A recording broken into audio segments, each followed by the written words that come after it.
नमस्कार बच्चों, कैसे हैं आप सब। उम्मीद है आप सब अपने घरों में सुरक्षित होंगे, अच्छे से पढ़ रहे होंगे। आज हम बात करने वाले हैं दूसरे भाग के बारे में। आपका पाठ हम बात करते आपकी 11वें पाठ के बारे में, बल और दाब।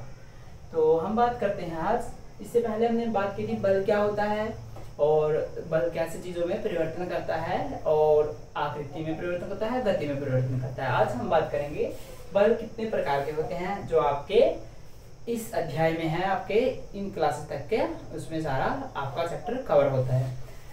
संपर्क बल, घर्षण बल, असंपर्क बल, स्थिर विद्युत बल और गुरुत्वाकर्षण बल के बारे में। तो पहले बात करते हैं संपर्क बल के बारे में। अब संपर्क बल क्या होता है, जैसे मैंने आपको पिछले लेसन में क्या बताया था कि हमें चीज़ों को धकेलने के लिए, पुश करने के लिए किसकी जरूरत पड़ती है, उनसे संपर्क करने की। दो चीज़ों के बीच में आपस में कॉन्टैक्ट होना, संपर्क होना। अब कोई भी चीज़ है, मान लीजिए मुझे क्या करना है, इसके ऊपर लिखना है इस चौक की मदद से। चौक का क्या होगा, इसके ऊपर क्या होगा, मुझे इसकी दोनों को मिलाने की जरूरत है। वो तो उसका क्या होता है, उसके कारण क्या हुआ, इस पे बल लगा और चौक के कारण लिखा गया। क्योंकि देखिए अब इसमें आप ये समझिए कि अगर मैं इसको हल्का सा पुश करूंगा, देखिए मैं हल्के हल्के से इसको चला रहा हूँ संपर्क करने का, तो क्या हुआ, इस पे हल्के से जो है लिखा जा रहा है। लेकिन मैं अगर जोर से चलाऊंगा तो ये क्या होगा, जोर से लिखा जाएगा। तो ऐसे बल जो दो चीजों को संपर्क में आने के बाद एक दूसरे पे काम करते हैं, उन बलों को हम बोलते हैं संपर्क बल। अब संपर्क बल होते हैं जो वो किसकी सहायता से लगते हैं, वो हमारे मांसपेशियों की सहायता से लगते हैं।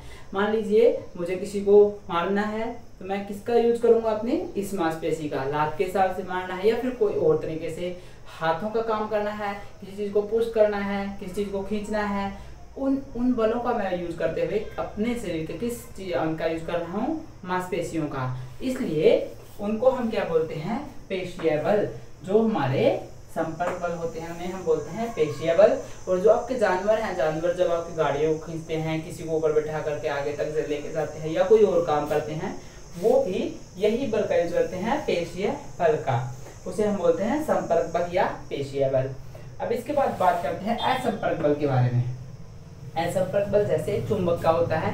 आप दो चुंबक लीजिए, उनको क्या कीजिए, उनके सहारे से एक दूसरे को अगर हम दूर ही रखेंगे, जैसे दो चुंबक है हमारे पास में, अगर वो दूर दूर हैं तो वो क्या करेंगे, एक दूसरे को खींचेंगे, एक दूसरे को दूर से ही खींच लेंगे।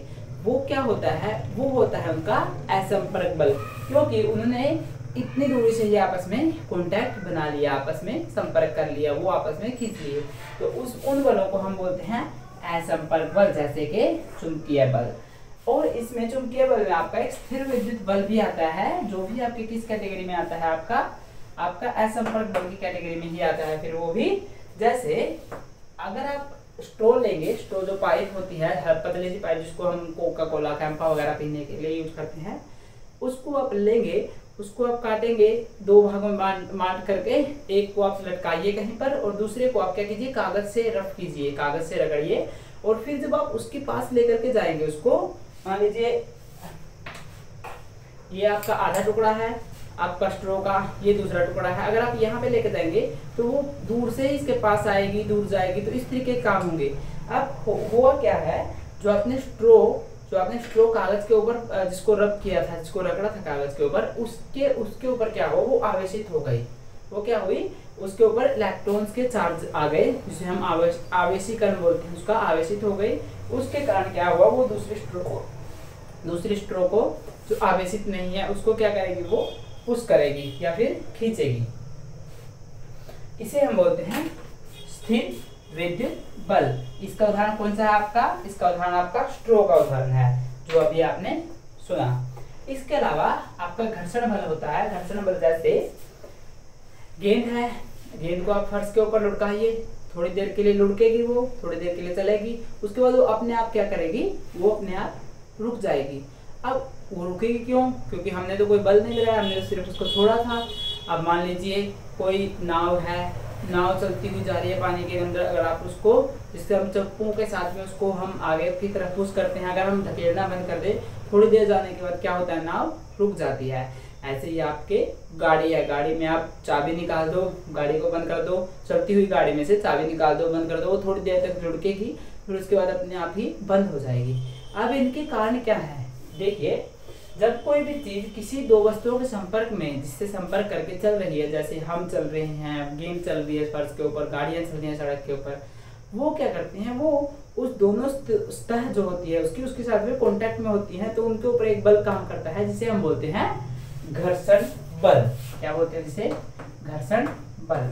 अब ये घर्षण बल जो उन दो चीजों के बीच में काम कर रहा है, वो क्या करता है, वो जब हम गति लगाना छोड़ देते हैं, जब हम उसको बल लगाना छोड़ देते हैं, लुढ़कती हुई गेंद को लुढ़का करके छोड़ देते हैं उसको, वो तो अब ये फर्श जो होगा, फर्श के ऊपर गेंद लुढ़क रही है, इस तरीके से आगे जा रही है, तो ये गेंद को क्या करेगा, इसके जो ये गति है, जो गेंद आगे की तरफ इस गति में जा रही है, ये गेंद आगे की तरफ, ये देखिए इस तरीके से, तो ये क्या करेगा, अब ये इसके विपरीत दिशा में बल लगाएगा।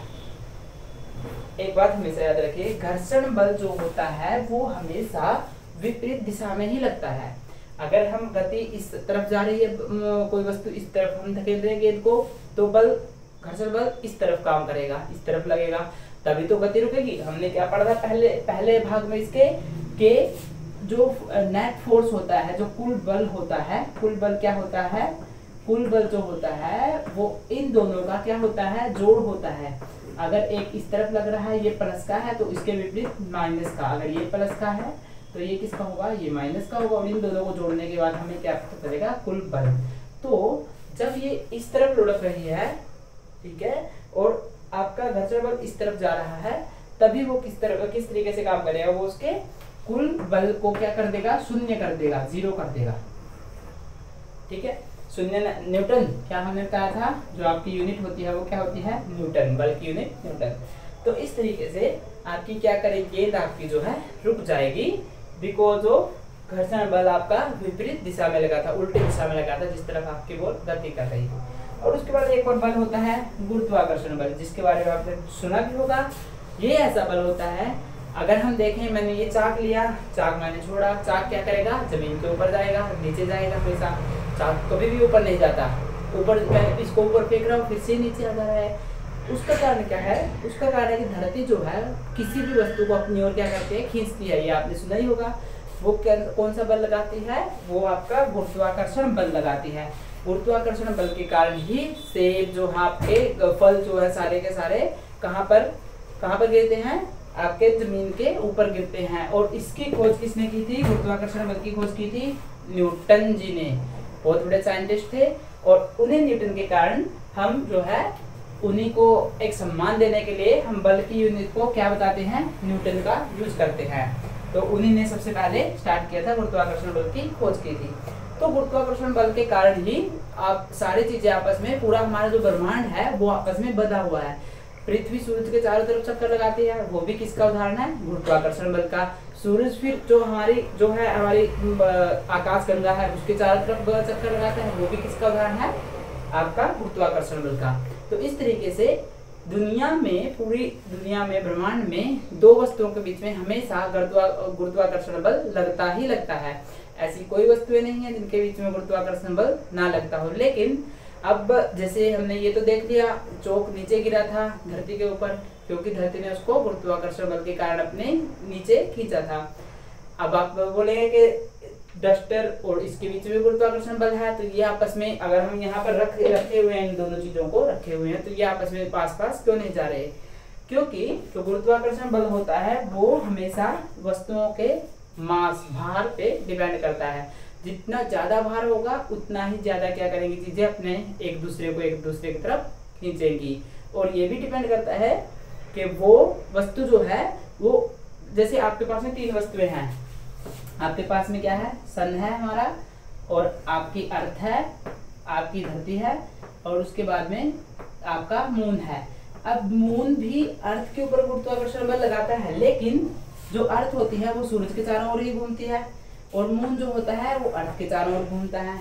इसका रीजन क्या है, क्योंकि अर्थ का मास क्या है, मून से ज्यादा है, तो वो मून को अपने चारों तरफ घुमाती है, और सन का मास जो है वो अर्थ से ज्यादा है, तो वो क्या करता है, वो अर्थ को अपने चारों तरफ घुमाता है। तो ये किस पे डिपेंड करता है गुरुत्वाकर्षण बल, हमेशा मास के ऊपर डिपेंड करता है। तो हो आपको ये वाली वीडियो अच्छे से समझ में आ गई होगी। बल के सारे प्रकारों के बारे में आपने पता होगा। अभी तक के लिए आपके सिलेबस में यही है।